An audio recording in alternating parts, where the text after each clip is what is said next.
இப்படி இழுக்கிறப்ப சார் ஏதோ கட்டை போட்டு இழுக்குது சார் அப்படின்னு சொல்கிறாங்க. இந்த ப்ராப்ளத்தை நிறைய பேருக்கு அட்ரஸ் பண்ண தெரியல. அதாவது அட்ரஸ் பண்ண தெரியல மீன்ஸ் பீப்புள் அவங்களுக்கு எங்கே வலிக்குதுன்னு அவங்களுக்கு சொல்ல தெரியல. அவங்களுக்கே வந்து அதை நரேட் பண்ண தெரியல.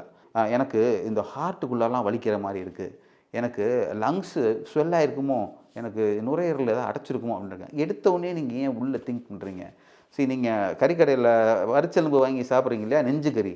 அப்போ ஒரு நெஞ்செலும்பு கூட இடையில ஜெல்லி மாதிரி ஒரு தசை இருக்கும், ஒன் பை ஒன்னாக.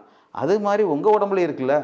சரி, அதுக்குள்ளே ஏன்னா சஸ்டெயினர் ரொம்ப நேரம் உட்காந்துருக்கப்ப அதுக்குள்ளே சில இறுக்கங்கள் ஏற்படும். இதை இன்டர்காஸ்டல் மசில் அப்படின்னு சொல்லுவாங்க.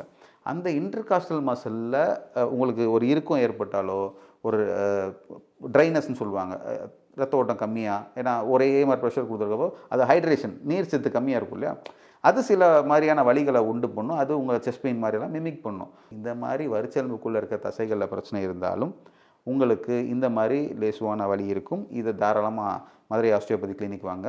1-2 செஷன்லேயே சரி பண்ணிடலாம். இதுக்கு யோகா கிளாஸ் போங்க, பிராணாயாமம் நிறையா சொல்லி கொடுப்பாங்க. அதெல்லாம் செஞ்சிங்கன்னா கூட இது சரியாகும்.